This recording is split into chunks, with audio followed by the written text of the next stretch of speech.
UNIDIR is an autonomous institution within the United Nations that conducts independent research on pressing global challenges related to disarmament, arms control, and international security. We facilitate diplomatic dialogues and multi-stakeholder discussions. We act as a bridge builder between diverse communities and develop tools to enhance transparency and confidence building between member states. The UNIDIR Cyber Dialogues are an opportunity to have some informal but frank discussions about the specific challenges emanating from discussions in the framework of the Open-Ended Working Group on ICTs. By focusing on these areas, the dialogues can identify potential solutions, strategies, and innovations.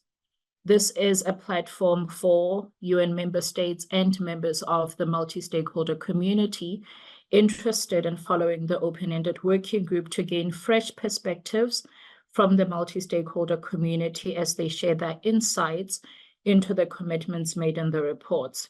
Member states are invited to engage with stakeholders during the discussions with a view to supporting a robust, meaningful final report to be agreed in 2025.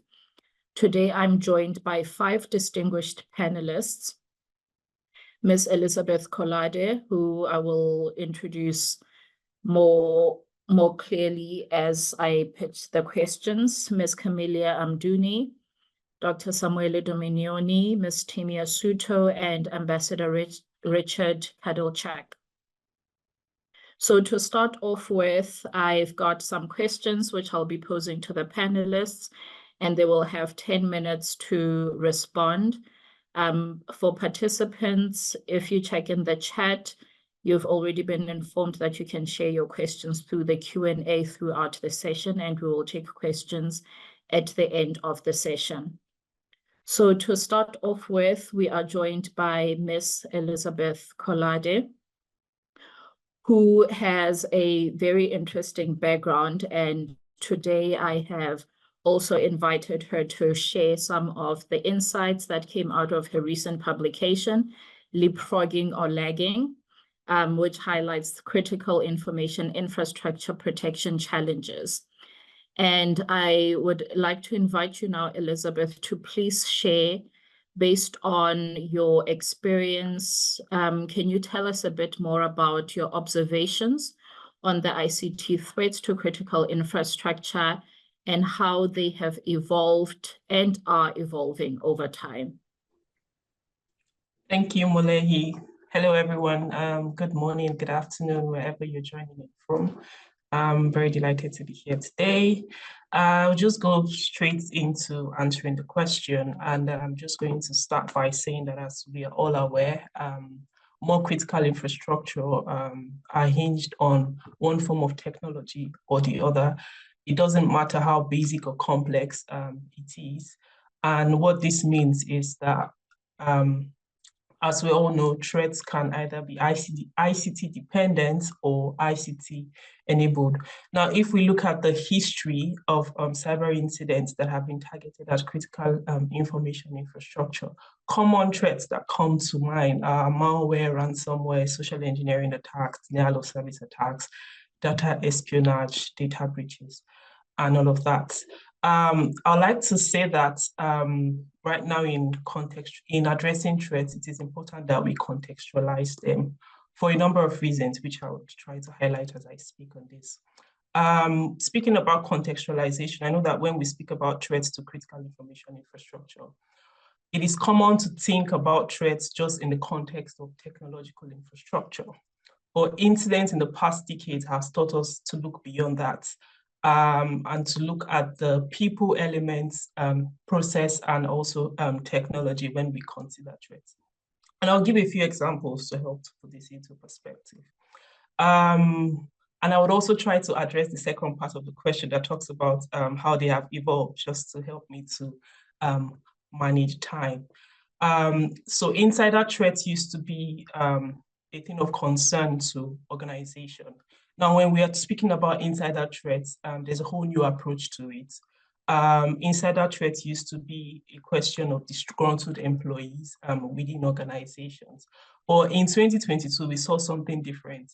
where ransomware groups changed their tactics and started recruiting employees within an organization, giving them incentives to incentivize them to help them to introduce some of this malicious software into the network of organizations. Now, looking at this incident in particular, the focus has now moved from just from organizations being concerned about making sure that their software are up to date and making sure that they put measures in place to avoid the introduction of malicious software into their networks, or maybe encrypting files and making sure that they have adequate backups, to now being worried about not just employee welfare, but also that no employee has ulterior motive or the other whatsoever.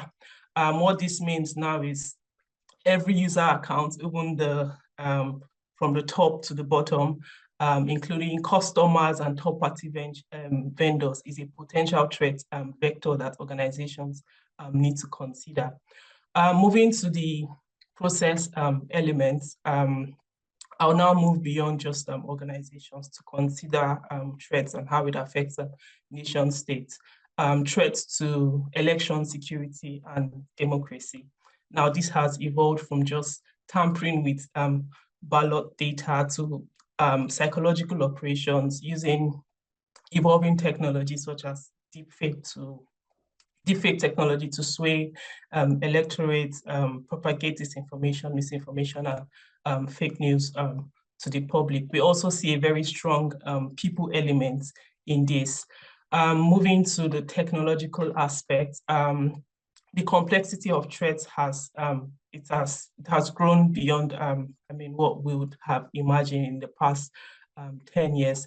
Threats directed at digital infrastructure that were not designed with security in mind from the beginning. For example, if we look at industrial control systems and the OT environments where some components and devices run on very old software, and there are questions around accessibility, stability, and downtime when it comes to running updates, because these systems were not really designed with security in mind.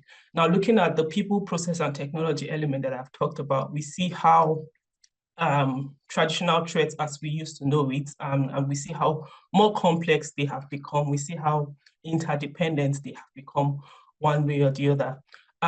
Some other issues that I think we also need to consider, and I didn't exactly want to put this into the people, process, and technology category. Something that is at the fore of conversations for organizations and for nation states is supply chain security, which cuts across different elements and different industries and different sectors. While an organization may not be the direct target of an attack, organizations can suffer severe consequences because it uses a particular piece of software. And we can look at these examples in the SolarWinds incident in 2020 and the Log4j incident in 2021, and quite a number of examples also that come to play. Another thing we need to consider is how the dynamics of threat actors is evolving and keeps changing with time. Threat actors, from internal threat actors to external threat actors, criminal groups that can either be politically motivated or not, groups operating from a state but not necessarily sponsored by a state, groups that are being sponsored by states, and in some cases, just wandering individuals and groups who want to show their skill and expertise. Another thing we need to consider is how hacking as a service has become something that is quite common in the dark web, and this also influences the threat landscape. Something else which I have touched on is the question of emerging technology and how this has made threats to be more sophisticated. How threat actors are using various forms of emerging technology to facilitate existing threats. I would like to give an example, looking at social engineering and how we used to know social engineering. Just about a week back, there was an incident in Hong Kong where a financial officer was social engineered, and then he had to jump on a video call with who he thought was an executive to receive approval. And deepfake technology was used to convene a conference call, and and this employee was given approval, and that led to an organization losing quite a lot of money. So this is an example of how threat actors are using emerging technology to facilitate some of the common and existing threats that we know. We also see how this is being used to facilitate distributed denial of service attacks and all that. Finally, I would say that having mentioned some of these threats, while these threats may appear to be similar, they also vary across different socioeconomic and geopolitical regions. These threats are not particular or peculiar to a certain industry, as they cut across various industries. And to just wrap up, I would say that it is important that for us to address threats, I would say that it's important that we contextualize threats in order to address them properly, because with time, we have seen how there are quite a number of factors that need to be considered in the discussion around cyber threats as it relates to critical information infrastructure. Thank you.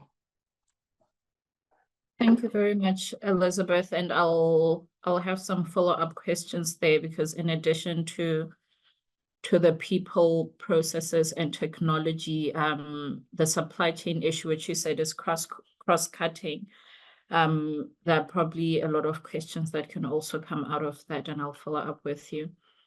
Our next speaker is Dr. Samuele Dominioni from UNIDIR. And from your role at UNIDIR, you've been observing the open-ended working group deliberations. And this is not the first time that member states are discussing this. The discussions have been going on for a while. And while Elizabeth has provided us with a broader context of how threats are developing, are evolving, and have evolved, from where you sit looking at the deliberations of the open-ended working group, could you share your perspectives on how member states' perceptions of threats have evolved over time, and also if you can, how stakeholders' perceptions and participation and engagement as well is changing, or maybe is not changing? We would appreciate that. So thank you very much. Thank you very much, Modiehi. It's a pleasure being here. And let me just give you a few kind of observations that I would like to share. Some observations that we saw from our standpoint on the OEWG deliberations. And let me say that I can see three main trends when it comes to discussing threats in these fora. First, I guess that there is the general understanding that the threat landscape is worsening, and has also worsened in just a few years. How can we appraise such a claim? Well, just by simply reading the different reports produced by the OEWG processes, meaning the 2019-2021, and the annual progress reports of the ongoing OEWG, we can really see how member states kind of change their perceptions and understanding of the threats. And we can do it. You can do that simply by reading the existing and potential threats sections of these reports that are accessible to everyone. And we can see that the threat landscape, or at least the shared understanding of it, has worsened, as mentioned. And let me just give you a couple of examples. In the final report of the OEWG 2019-2021, states recall that the use of ICTs in future conflicts between states is becoming more likely. And in the second annual progress report of the current OEWG, states not only reiterated that the use of ICTs in future conflicts is becoming more likely, but also noted that ICTs have already been used in conflicts in different regions. So in other words, in 2021, the possibility of using ICT in conflicts was only a possibility. 2 years later, the report was adopted in 2023, the second annual progress report. This became already a reality in different parts of the world. The other example concern the ICT's activities, malicious ICT activities against critical infrastructures, as mentioned by Elizabeth, and also on critical information infrastructures. Again, if we go back to the report of the previous OEWG, so 2019-2021, here we can see that malicious activities on critical infrastructure were considered potentially devastating, and that these activities could pose a threat not only on the security, but also on the sovereignty of member states. Fast forward to 2022, so looking at the first annual progress report of the current OEWG, we can see that member states used a more kind of urgent tone to speak about these threats, and I quote, "Harmful IC activities against critical infrastructure that provide services domestically, regionally, or globally has become increasingly serious," end quote. Following year, 2023, in the second annual progress report, there is yet again another understanding of such threats, and I would say a more worrisome understanding because, and again, quote, "State further expressed particular concern regarding the increase in malicious ICT activities impacting critical infrastructure and critical information infrastructure," end quote. Let's move to the second trend that we can see at the OEWG when it comes discussing threats. And I would say that member states are increasingly considering a broader set of threats. And again, with a simple analysis of the reports, it's possible to understand what threats have been considered throughout the years. For example, in the second annual progress report, states noted a worrisome increase in states' malicious use of ICT-enabled covert information campaigns to influence the process systems and overall stability of another state, something that also Elizabeth mentioned. Or they also expressed concern for what concerned the exploitation of ICT's product vulnerabilities and the threats posed to the supply chain. And this, it's quite interesting to note that both these threats were not mentioned in previous reports. Moreover, I would like also to add that the language on the reports when it comes to speaking about ICT threats has evolved and it became more detailed. And for example, in the last annual progress report, states directly referred to ransomware, wiper, Trojans, and distributed denials of services attacks. And so this is kind of testifies and signals that there is an increasing in member states' awareness and understanding of ICT threats and risks. Moving away a little bit from an analysis of the reports, also by simply attending this meeting, it's possible to assess or appraise that there are certain threats that are kind of becoming more and more under the spotlight of the group. So, for example, if we look at the yes, I guess it's possible to retrace like the proceedings from the last session in December at the OEWG. On this occasion, member states pointed kind of some of them, actually several of them, pointed to artificial intelligence and quantum computing and their possible impacts on cybersecurity and on the cyber threat landscapes. Speaking of artificial intelligence, I take this opportunity to remind our Cyber Stability Conference that is coming up on 29th of February and March 1st, where we will speak about threats, and there will be a panel devoted, a session, because there are going to be 2 panels on AI and cyber. So I'm going to come to my third point, always speaking about the OEWG and the perception of the threats. And actually, at the in this occasion, like in the last point, looking at the participation, and we also noticed that there's been an increasingly active participation in the discussions on threats. And in fact, in the last substantive sessions in 2023, so the one in March, July, and December, we saw an average of more than 50 delegations taking the floor to speak on the issue of existing and potential threats, with a peak in the March session where more than 60 delegates took the floor to talk about such a topic, and it was like never happened before on this specific agenda item. So these numbers signals at least two things.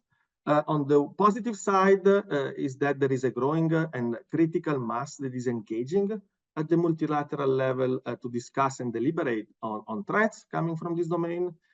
At the same time, with a more negative connotation, this also can signal that the threat is growing and more actors are affected and concerned by the worsening of the cyber threat landscape. So, and I just want to conclude, there is a worsening of the threat landscape by reading the deliberation of the OEWG.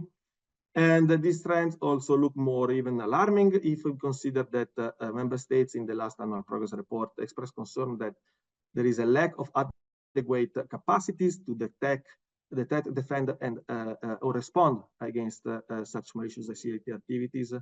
So making everything a little bit more vulnerable. Thank you, and back to you, Woody. Thank you very much for that very useful assessment, Samuele. A lot of follow-up questions also flowing from that. And a reminder to the participants to please share their questions in the Q&A section. And now I will move over to our third panelist, Ms. Amduni. So one thing that often comes back is the importance of understanding threats, as Elizabeth and Samuele have provided, but also how they manifest differently across different sectors and countries.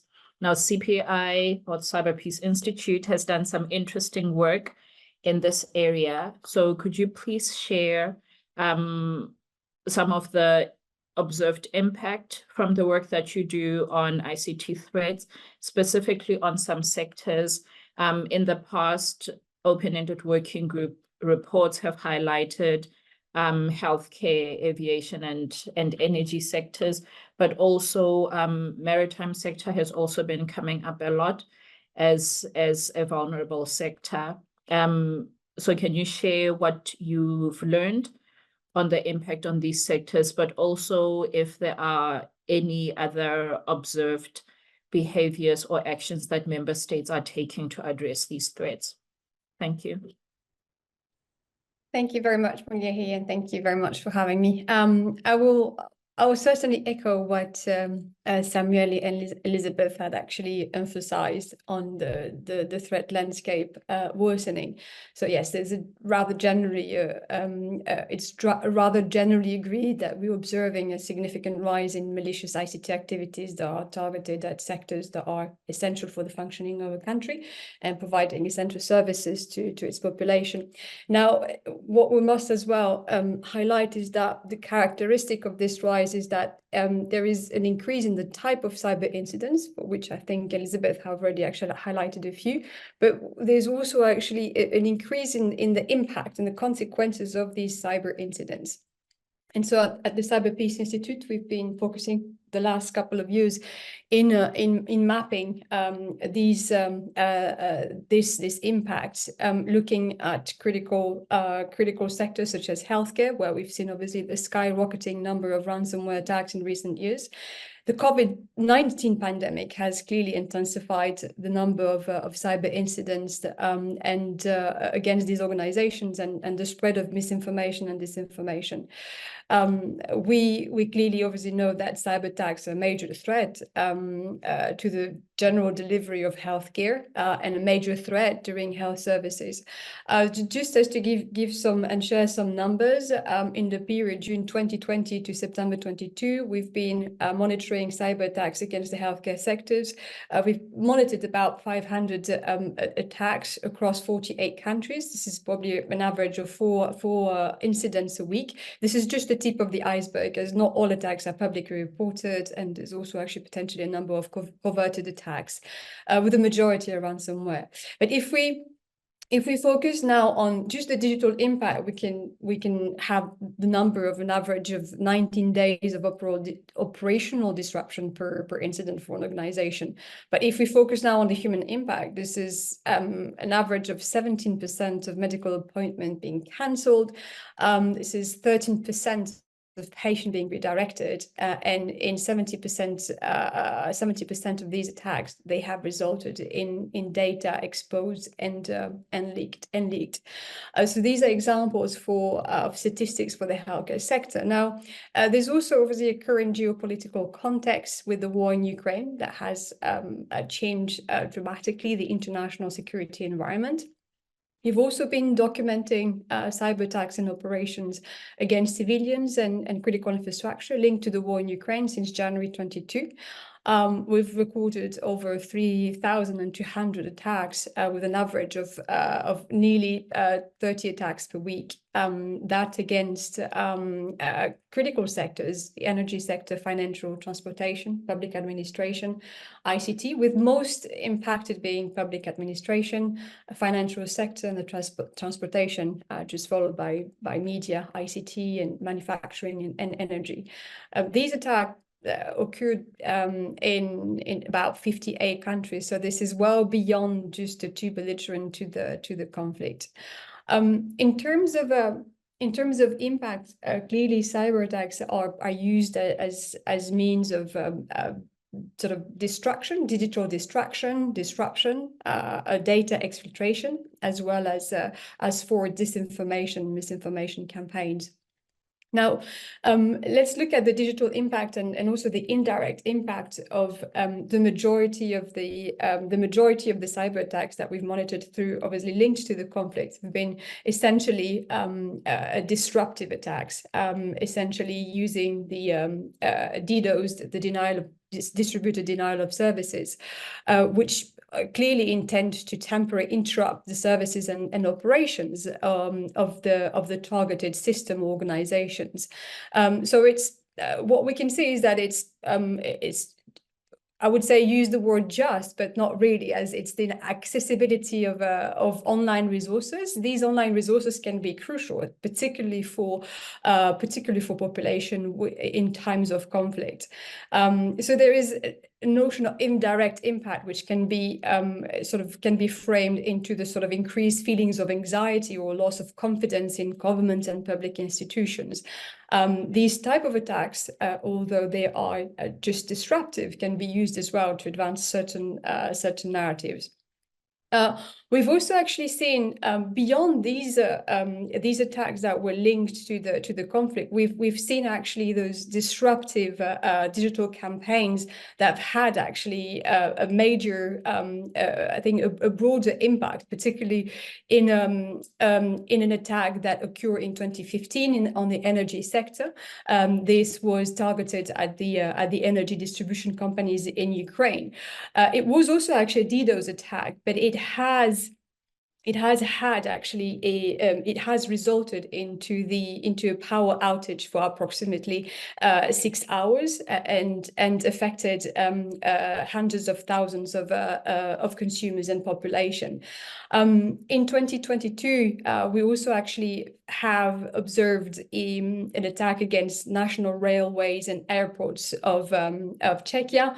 Again, it was intended to be a disruptive attack, but had an effect on the actual beyond the actual access to online services. It was also actually the suspension of rail freight, therefore impacting shipments. So we have to also actually be certainly careful with how we categorize the digital impact of these incidents. What is also very important at saying to highlight is that there is a clear interdependency between critical infrastructure and cyber incidents can have unpredictable and wide-reaching negative consequences, which can stretch well beyond the territorial borders of one country, and that needs to be assessed. In terms of impact, I'd really like to focus a bit more on that notion of negative consequences of harm, because this is where we think that there's a need to clarify what constitutes impact or harm from a cyber incident in a more comprehensive and measurable manner. This obviously should be coupled with data-driven and evidence-based metrics, which would allow us to have tools and frameworks for understanding and tracking and measuring that impact in a more accurate way. Now, obviously, there are challenges with the measure of impact, but these challenges probably outweigh their importance, because a lack of knowledge of harm of cyber attacks and incidents would clearly undermine the true evaluation of the scope and the magnitude of these attacks, and therefore can impede an effective response, in particular in policy making and resilience efforts.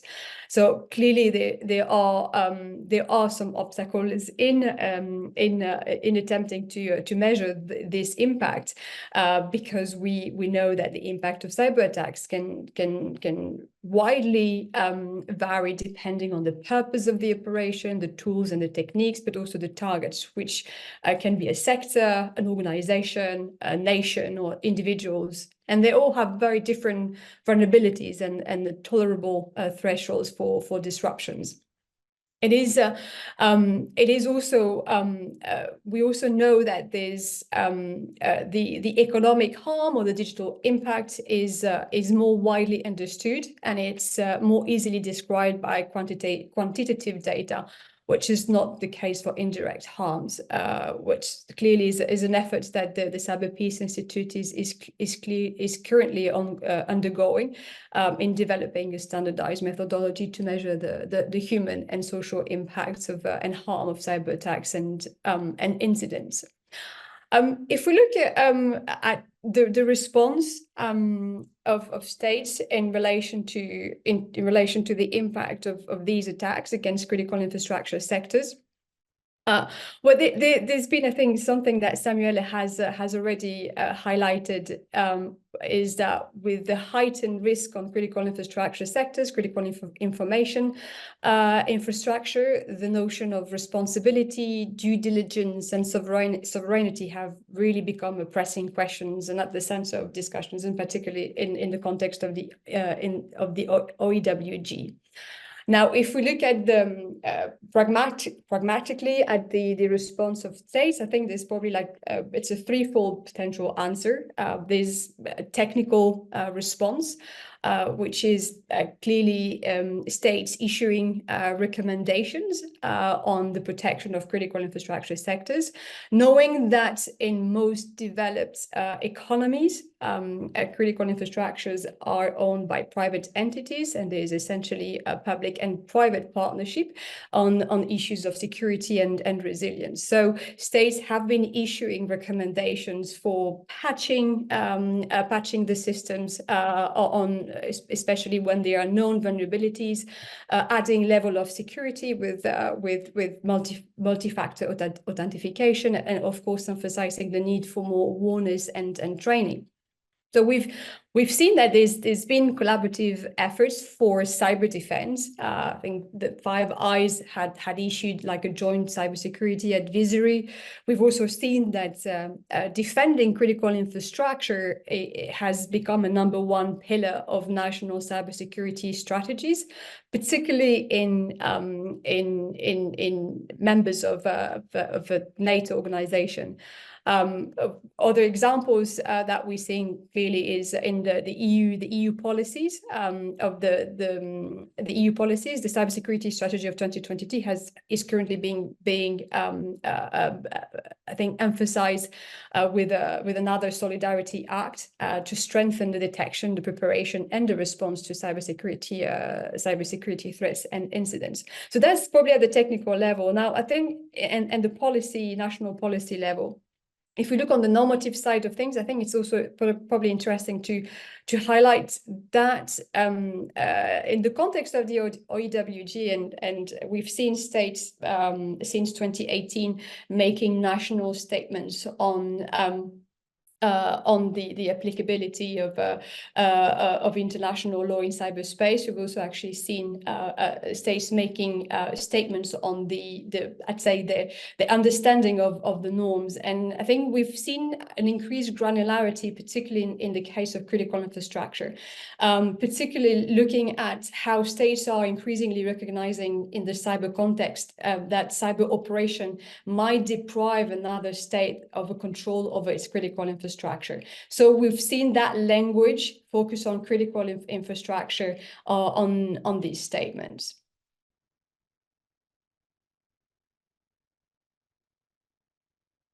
Thank you so much, Camilla, for that. That's very useful. And I like the idea of developing this kind of methodology to understand this second order effects and moving beyond what we can see. It's almost like an iceberg. There is a lot that we see, but so much that we don't see in terms of understanding impact. And from there, I will now move to Ms. Timia Suto from the ICC. Now, Timia, you've been very active in the open-ended working group.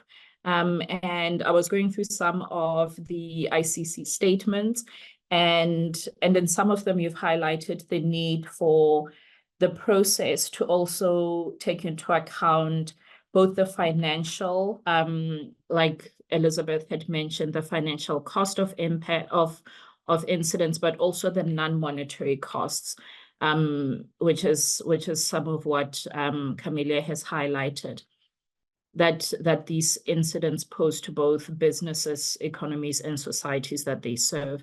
Now, could you share with us what some of the ICC members are doing, or your unit specifically, to address threats, and how you think the activities that you are undertaking also complement the process of the open-ended working group and some of the initiatives that member states are currently undertaking?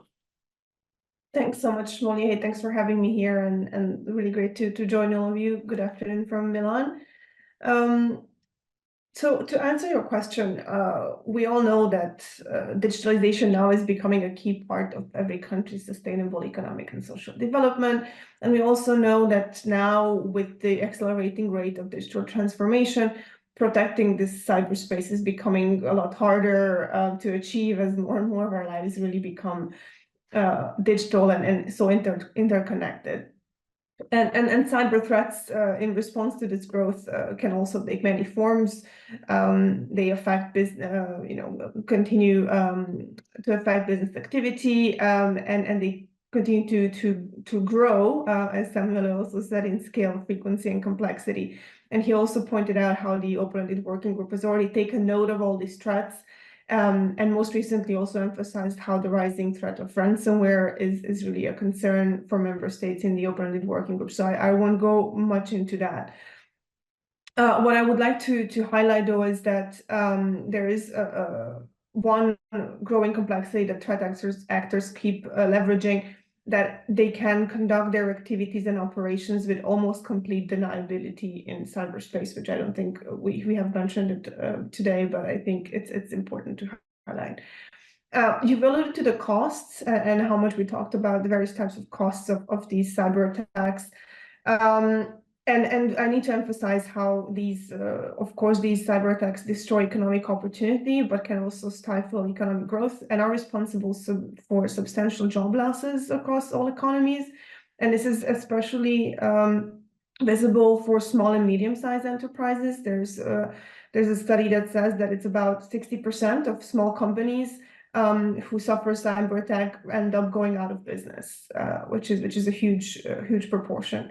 There's a 2021 report, and I think also the European Commission cited this report that put the cost of cybercrime at about 5.5 trillion euros. I think it was the end of 2021, and this was almost a doubling from the same measurement that was done in 2015.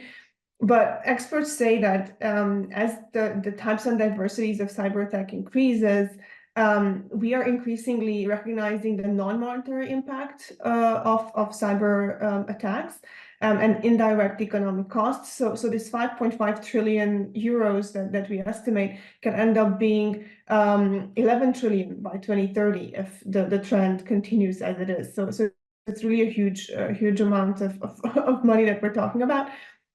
But then, of course, there's also a lot of different other types of losses and damages to both tangible and intangible assets, losses related to business disruption, liability to customers, here including governments, suppliers, employees, and stakeholders in society at large, and, for example, costs associated with intellectual property theft account for 2/3 of current monetary losses that we estimate. And then Camelia really nicely mentioned the additional indirect costs that are associated with attacks, like psychological reactions of individuals or change in organizational behaviors that all lead to basically withdrawal from the online world. And that comes with lost opportunities and increased productivity costs for business, but truly ends up in disengagement with both the public and private sectors for individuals.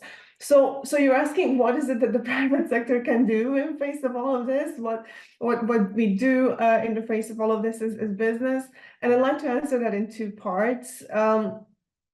Cyber threats, as any threats, right, can be met with essentially two strategies, either defense or deterrence, and ideally both. Defense is about preparedness, awareness, detection, response, doing your best to be informed of what you can expect, what can you do to avoid it, and when it does happen, how to respond and mitigate the impact. This is essentially about putting out fires. Now, deterrence happens on another level. It's about protection, about taking measures to minimize the threats, to ensure, so to speak, that less fires are started in the first place. So what is it that we can do about that? On the defense side, the private sector really invests heavily in developing and deploying secure technologies and in an array of measures that companies take in preventing, detecting, and addressing threats. Taking ransomware as an example, because a lot of the other speakers were talking about ransomware earlier, the private sector really bolsters resilience and recovery by adopting comprehensive security measures, including developing incident response plans, maintaining robust asset inventories, implementing strong data backups, ensuring up-to-date systems with the latest security patches. And here we can also talk about cybersecurity training as a crucial component, giving employees the necessary knowledge on best practices, aiming at building strong security posture of systems and services from the inside out, from the design moment already. Now, furthermore, businesses are offering counter tools and strategies to help other organizations prevent and mitigate and recover from such incidents. For example, a telecom operator helped tackle a public administration attack recently, where the local administration notified the country's data protection agency, and then containment measures were enacted, such as shutting down external communications, and following the detection and investigation of the entry vector, a progressive recovery plan could be established with the help of the company. On a different occasion, a retail SME was affected by ransomware. I think in this case was the Ransom House ransomware. Forensic analysis uncovered the vulnerability exploited by the attacker, and then this prompted containment measures leading to the restoration of backups, investigation, and safe recovery with enhanced security measures. And this included conservative network security policies to ensure the telemetry of the IT infrastructure was ready, and the organization could minimize the time to action in the unwanted event of reinfection. So this is how private sector really works in bolstering their own technologies and softwares that they're putting out in place, how they address their own defense mechanisms, and also how can they help others to enhance their defense mechanisms. And we recently shared a report to the open-ended working group to the December session, where we detailed quite a few examples of ICC member companies' program strategies and also best practices that can be leveraged and scaled out. And I'm happy to put the reference to this in the chat, so others can read it. In the interest of time, I won't share any more examples from there. But let me go just in my last minutes to the second part of my answer, which is on the deterrence side. And what we must emphasize here, which is one of the major outstanding issues, is that the proliferation of threats is compounded by lack of clear and effective legal and policy countermeasures against malicious actors. And this is then, of course, combined with a lack of capacity that governments and law enforcement agencies and justice administration organizations might have on cybersecurity issues. And governments are the primary responsibles to protect citizens from foreign and domestic affiliated or unaffiliated threat actors with both political or criminal objectives. And this also applies to cyberspace. So governments must take action to control and help reverse this tide of deteriorating cybersecurity and cyber safety conditions to really put out the fires that I mentioned earlier. When faced with an attack, if you're playing defense, you have to be right 1,000 times. The attacker has to be right only once, and then they win. To reduce those 1,000 times, we need those deterrence mechanisms to be in place. And that comes with the full implementation of the international and national instruments we do have at hand.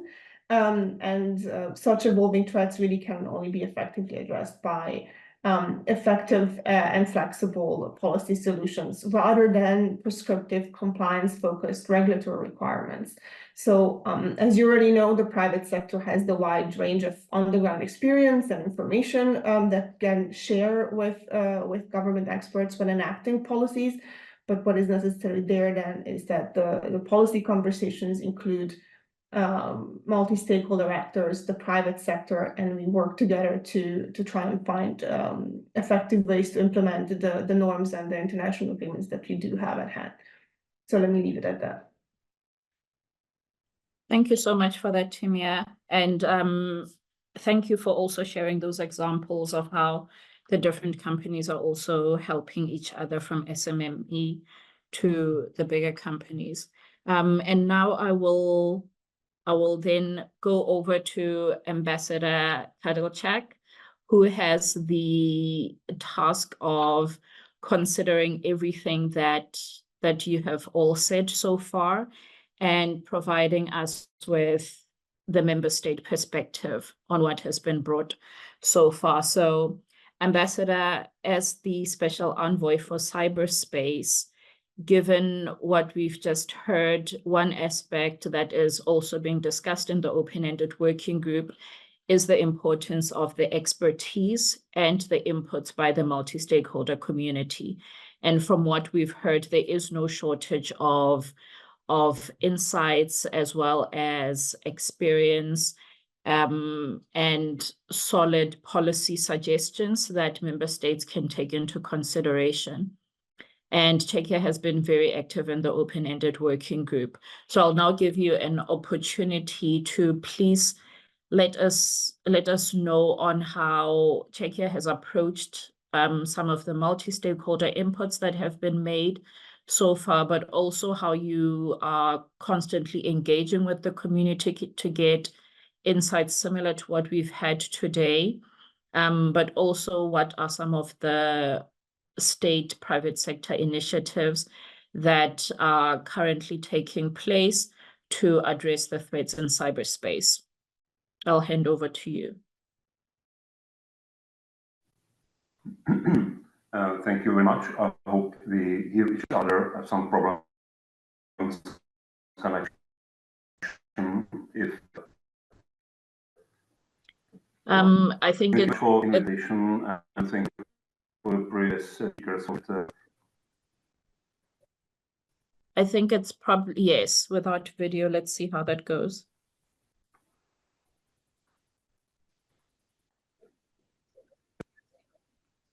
I hope it's better now. You can confirm that it's better. Yes, much better. Thank you.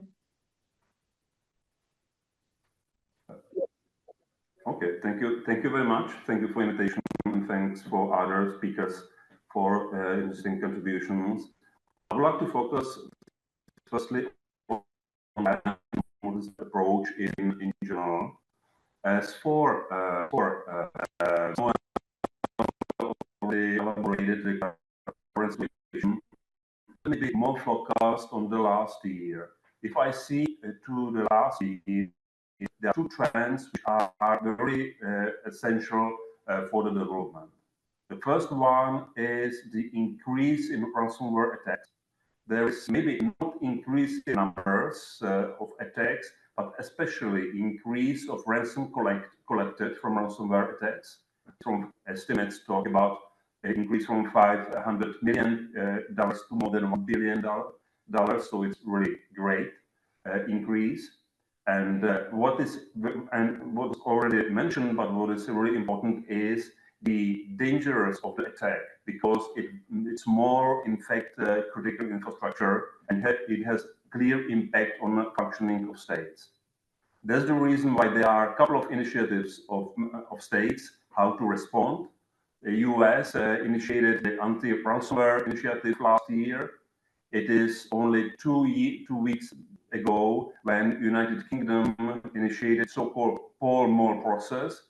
That's the process to try to have discussion commercial the use of cyber capacities in general. So on this area, the cooperation between state and private sector and academia is absolutely essential to move. Second trend I see now is what I see, especially in the year 2023, is the development of artificial intelligence. It's in all areas, it's ubiquitous. There are many positives, but there are also many negatives, and especially it increased the level of uncertainty in the cyberspace. So here again, in areas of artificial intelligence, role of private company, cooperation of state, private sector, and academia is again essential. To see it in the wider context, all those two trends are part of, it's just pieces in the mosaic, which it's difficult to describe altogether. But what I see is two very strong trends for the future. First one, the trend is increasing computing power in general because of the increasing chips, because of algorithms of artificial intelligence, because of quantum computing, and on. The second trend is the life science development, neuroscience, synthetic biology, human enhancement, and interconnection of those two areas are considered as one of the big threats for the future. We have to discuss and we have to deal with. As for open-ended working group, I can see that I have participated in all substantial meetings of open-ended working groups, just with one exception when I had for it. But all the time I was there. I was there not mainly because of the official speeches. It's possible to see it in internet, but because of discussion which is there in this platform. And maybe for uninterested observer, development is not so visible because we are always discussing 5 areas. We're discussing new threats, existing and new threats. We discuss application of international law on cyberspace. We discuss norms of responsible state behavior. We discuss confidence-building measures, and we discuss capacity building. If you compare the report of group of government experts in 2015 and the report of Open Group in 2021, there are differences. There are development, and Samuel mentioned some of them, but not so big. There is no any medicine solving all the problem. But from 2018, when this open-ended working group started to work, happened a lot, and there is big development. because now we have the global platform, which we can discuss together. I remember that in 2019, in the first meeting of Open-Ended Working Group, about 15 countries, mainly Europeans, had presentations. In last year, almost 100 countries discussed. Our intention is to keep this platform for the future, to keep it permanent. We have our program of action, which will help us to avoid some disputes about procedures and just to focus on the context. But this development is really very big. The same is the development with on present context. We have been meeting regularly. We can be discussing regularly. Again, in the future, we would like to try to institutionalize it to some way. There, in December meeting of Open-Ended Working Group, we approved the directory of platforms that we can have also in institutional form. But we really discuss all the world. All the world is a really global platform for discussion. There are many African countries in the Pacific, Latin America countries, and so on. So this is the essential. And this development in Open-Ended Working Group is parallel in discussion in multi-stakeholder discussion.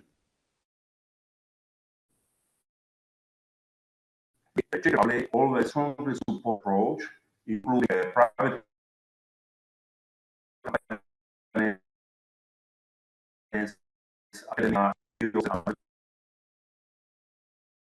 to the discussion, and we now again we have platform and we have force for discussion and force of.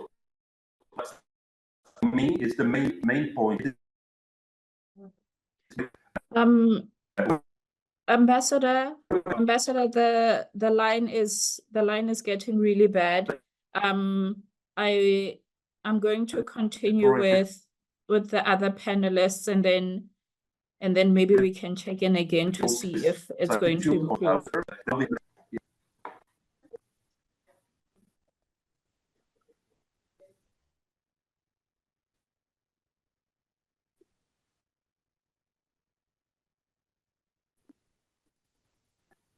Okay.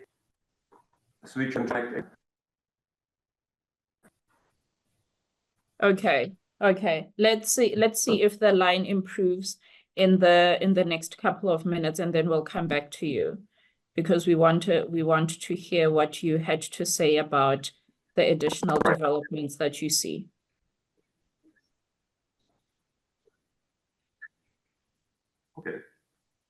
Okay, thank you.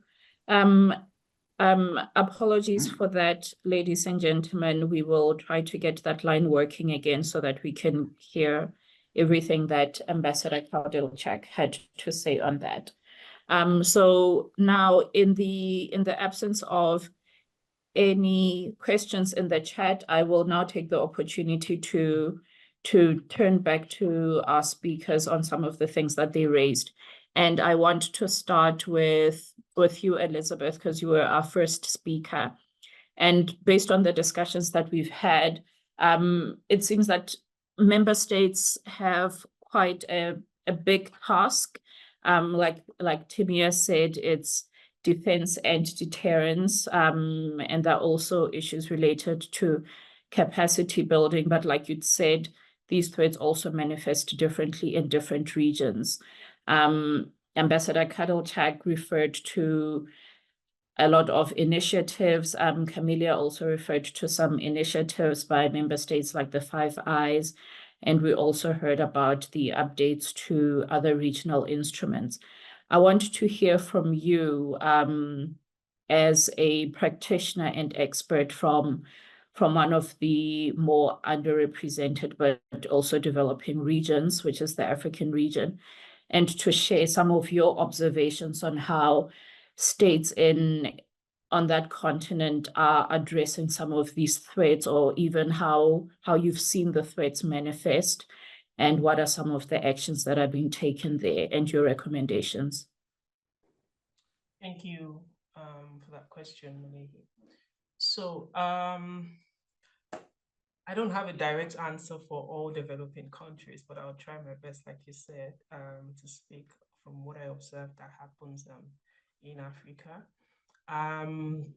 Like Samuel mentioned, it's great to see that more states are engaging in multilateral engagements and contributing to these conversations, because it's important for states to contribute to these engagements, as that will help to shape what the outcome would be, and that would help in ensuring how this translates into the realities of different states when they go back to their regions. In addressing how African states are understanding and dealing with threats, I would say that generally it's an ongoing process, because right now, and referring to the paper that you mentioned that was just published, I think there's a general acknowledgement across different states on the need to understand that there's a case-by-case basis that needs to be identified when it comes to interpreting policies and frameworks that come from multilateral engagements down to regions and then to the state level. And in understanding this, there's also a need to understand what technology exists within the environment. Now, I say this to say that when we look at a number of developing countries, while we have a very, very large number of internet users, quite a significant number of technology that is being used in this space has been developed in other regions and then brought into this space. So there's currently an understanding of what technology exists. And I think that also comes to play when we are trying to understand the threats that are present within this space, because sometimes we need to understand beyond the technical and technological implications of some of these threats. What are some of the underlying political undertones that may come from incidents that occur within this environment? Then another thing that I would say I have seen that is happening across African states is the identification of critical information infrastructure. The conversation has gone from the need to protect critical infrastructure to African states now asking questions. What is critical to us here? Because I think I can give examples for Western states that have their energy sector or electrical systems heavily reliant on digital systems. Some states are still dealing with issues around the need to have power in the first place. So identifying what is critical to us as a nation state, I say that's something that I can see that's happening within African states. Another thing that I would say is in the past 5 to 10 years, we've seen a significant increase in the number of states that have national cybersecurity strategies and frameworks. And this helps to put into perspective the level of awareness that is coming up in the need to understand cyber threats that affect states as a nation and how to address and approach these threats. So those are ways that I would say. And also, I think finally, there's been an increase in capacity development within the African region. There's been a very, very significant amount of talent and capacity that is being developed within this region. And I mean, I think this is beyond the context of this conversation, but we're also seeing how these capacities and talents have also been exported to other regions. But there's been a significant increase. While I wouldn't say that this has met the numbers that we need yet, but it's good to see that there's been a significant increase in the capacities that's been developed within this region. Thank you. Thank you very much, Elizabeth. That's very helpful. It's always important to contextualize our discussions by also acknowledging that threats, while they manifest differently, responses are different, and that there is no one-size-fits-all approach to any of what we are discussing today. And now my follow-up question will be for you, Ms. Amduni from CPI. And you've already touched on what I want to ask, which is how the activities that you currently undertake can complement the discussions in the open-ended working group and some of the initiatives that are coming out of that process in the APR. And by touch on it, I am referring to the fact that you've also already alluded to the fact that your work helps member states to also reimagine ideas and concepts around responsibility and sovereignty and how they respond. But beyond that, could you also share how you also see this kind of work also complementing the work that member states are doing in that space? Yes, thank you. Yes, there's several aspects and in which the work that we are trying to obviously move forward and push forward is complementary and hopefully can support the work of states and other stakeholders as part of the OEWG discussions. First of all, our aim is to advance accountability. I think that term of accountability has been mentioned by Timo earlier, and strengthening the respect and the development of international law and norms. There's probably one element that I didn't mention. I think Timeo, if I'm pronouncing Timeo, pardon, mentioned that earlier, particularly on the threat actors' deniability, and I think that's probably an important element because in the work that we've been doing in tracing cyber incidents in both times of peacetime and also wartime. We've looked at the characteristic of the attacks, the vulnerability that are being exploited, but also the modus operandi of threat actors. And in an example of our analysis and investigations of attacks against the healthcare sector, we've seen actually in the midst of the pandemic instances where threat actors were actually claiming that they were not targeting hospital or healthcare facilities, which our analysis actually was observing the contrary. So we really need to emphasize that that effort of tracing incidents will be used and will be useful for advancing the purpose of accountability, which has also actually been why we've been monitoring attacks and operations in sort of linked to the war in Ukraine, which is a hybrid war, and that's I think important for advancing, obviously, the discussions about the applicability of international humanitarian law. Now, there's also references to, I think we haven't done this work in isolation of what key stakeholders have emphasized in those reports and in those norms. So I want to kind of highlight the fact that the 2021 report of the UNGGE highlights that we need to further advance transparency and predictability, and that through a voluntary sharing by state of a classification of incidents in terms of their scale and their seriousness. So in particular, classifying and managing obviously those incidents when they are affecting critical infrastructure. So I think this is where we've also actually embedded our work.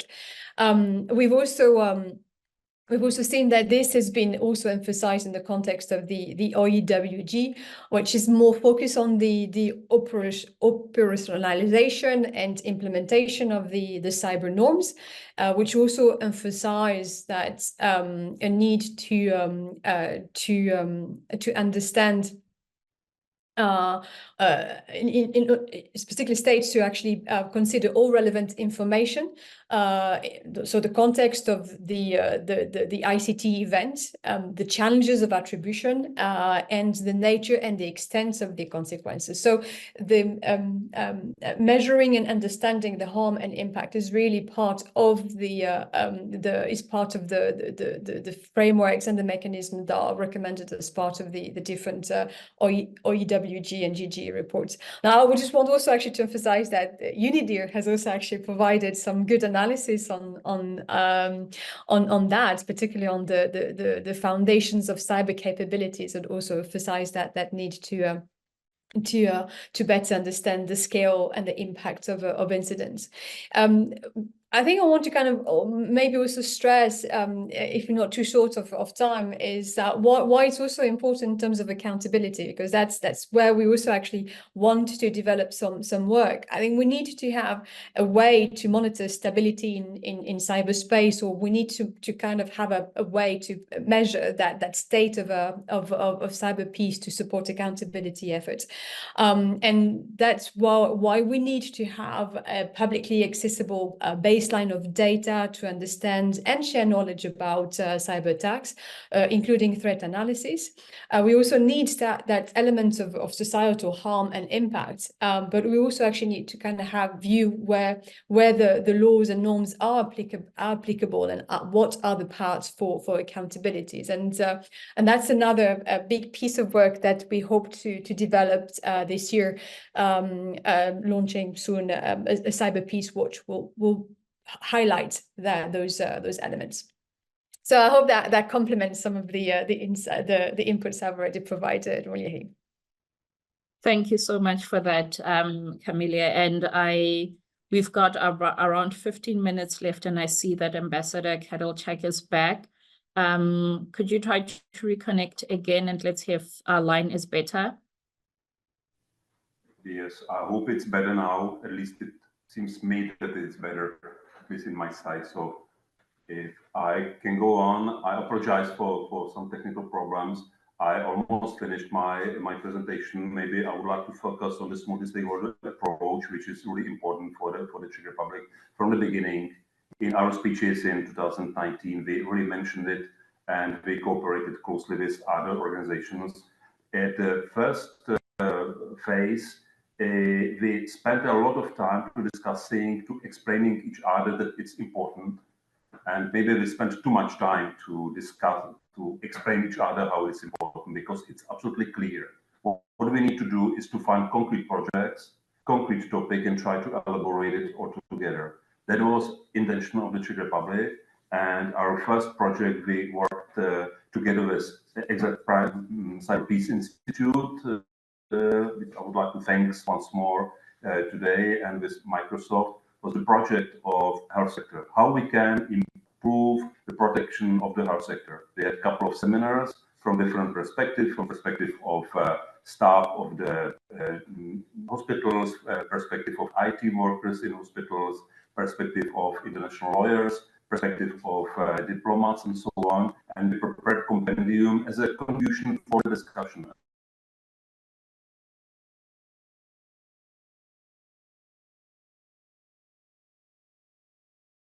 I think this is important. We need to have public. My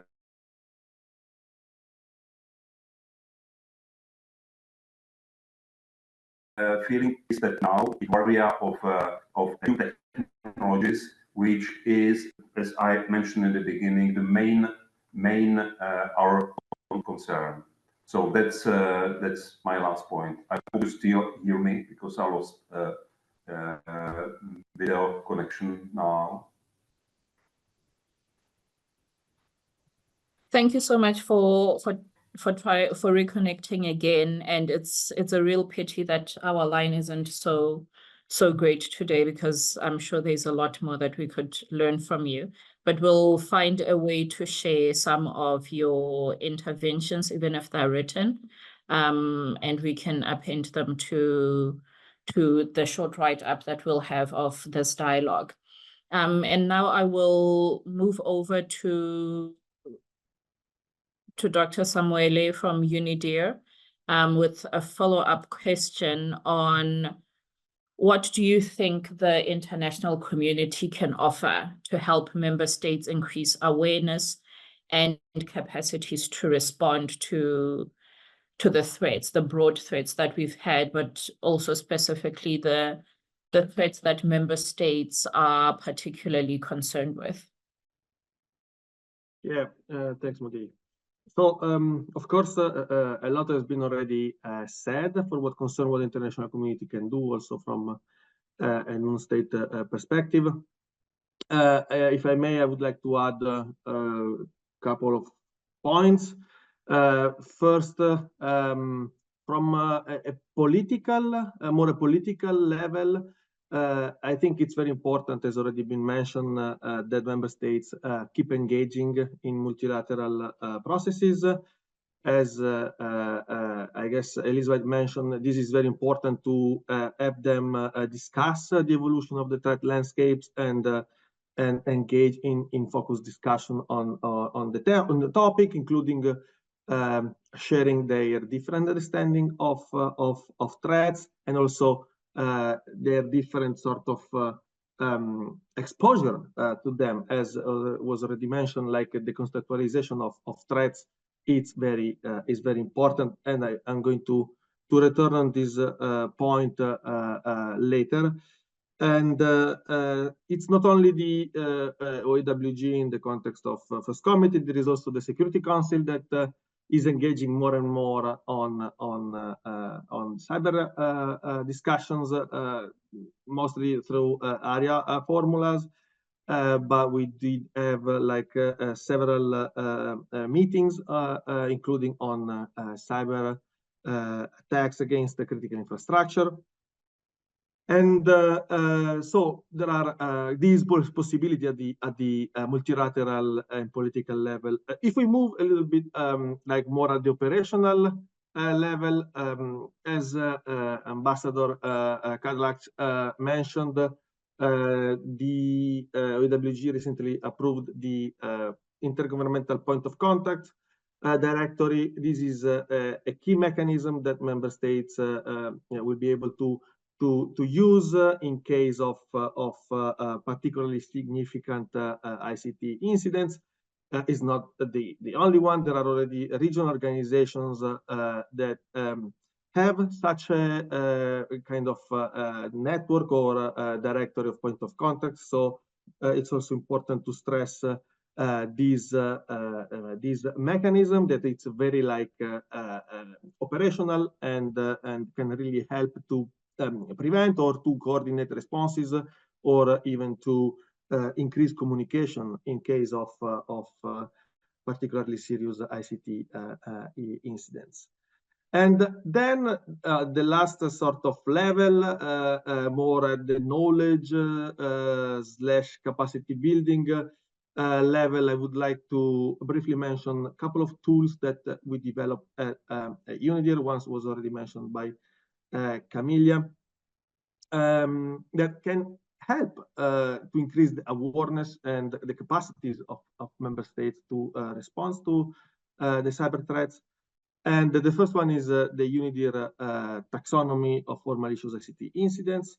And the second one is the already mentioned foundational cyber capabilities, which also has a threat-based approach.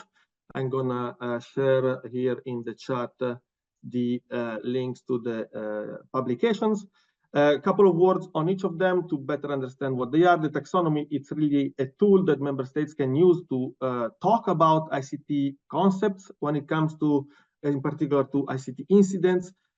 We noticed that sometimes different states use different ways of describing malicious ICT acts.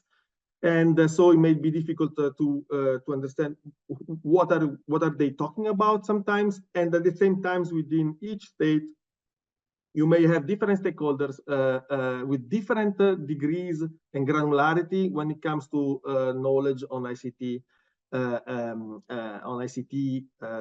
topics, or even like ICT incidents. So the taxonomy really provides an accessible, neutral, but at the same time appropriate language to discuss about ICT incidents.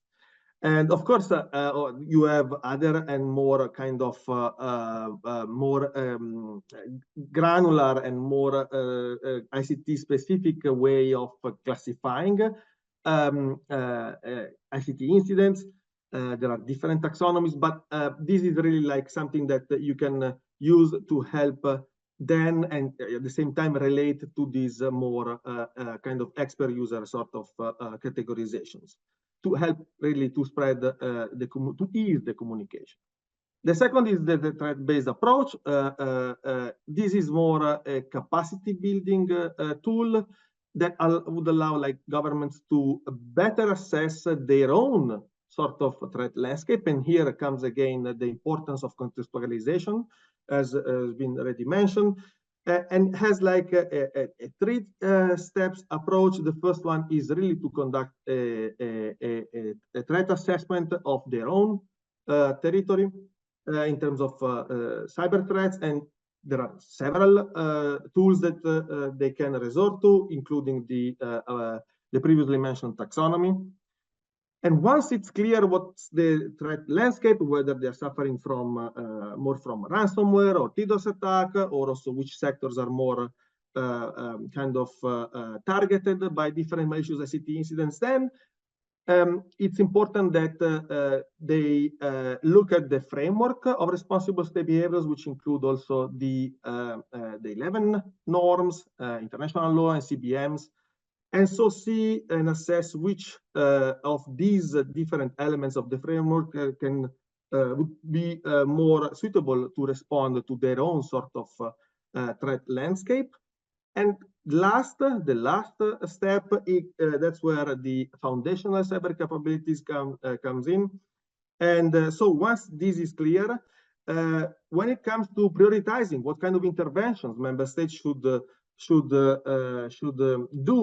to respond to their particular threat landscape, then they can go down to the foundational cyber capabilities, which are defined as a combination of policies and regulation structures and processes, partnership and networks, people and skills and technology to implement the framework. So for each norm, and this is the other part of the study, we identified like several capabilities that is important to implement the framework. And so according to what element of the framework are relevant to their own threat landscape, they can prioritize the building of such capabilities.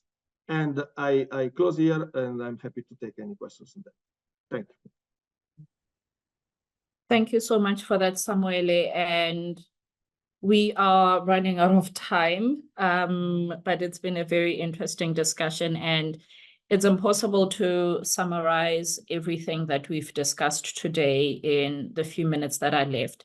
But one of my main takeaways today is that when we say that threats are increasing in scale, severity, and sophistication, there are multiple layers that we need to be considering.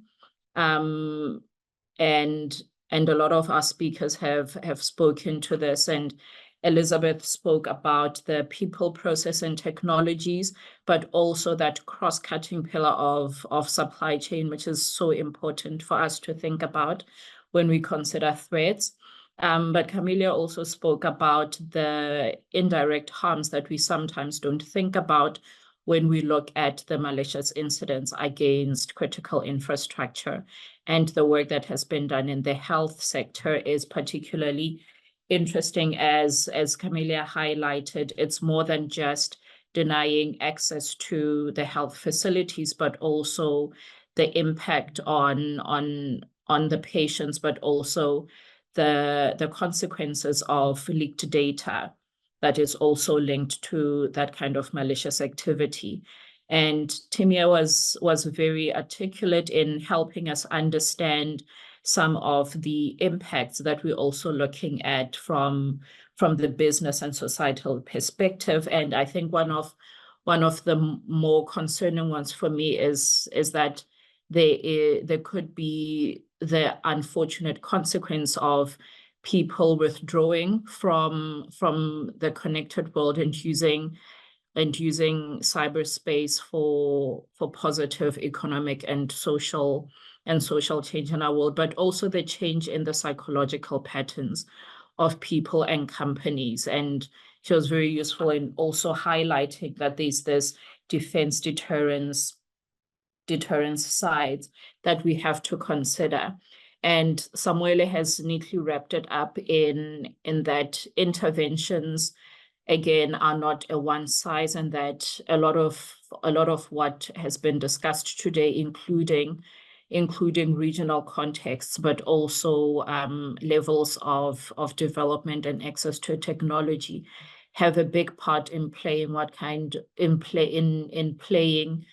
when member states have to consider what kind of interventions to use. And there is no shortage of interventions. There's a lot of good work that is being done, both by UNIDIR, but also by the partners that we invited today. And Ambassador Kadalchak from Czechia, which is a good friend of UNIDIR and a very active member in the open-ended working group, has also highlighted some of the state private sector initiatives, including the most recent one that he mentioned, which is the Palm Oil process. And we hope that some of these initiatives, as well as the really good research that everyone is doing, and both the methodologies that are being used, as well as the experiences that are being curated and collected, can be used by member states to inform their discussions and the upcoming open-ended working group discussions and moving forward. So thank you so much for joining us for our first dialogue. This was the first of 3, and the second one will be on 19 March, and will focus on the promotion of norms, rules, and principles of responsible state behavior.